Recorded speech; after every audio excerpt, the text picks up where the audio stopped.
It's Monday once again, and it's me, Mary Jo Anico, your date for today, as usual, only here at Mondays with Marion. Okay, September na.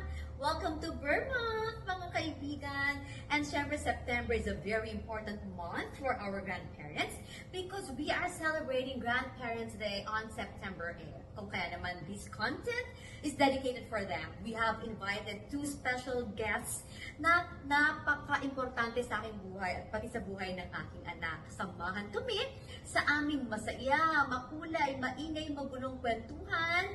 And you can watch the full-length video on YouTube. Please like, subscribe, and click on the notification bell. And please follow us at Facebook, TikTok, and Instagram as well. For more motivational and inspiring videos, samahan kami lagi. Be my day, always here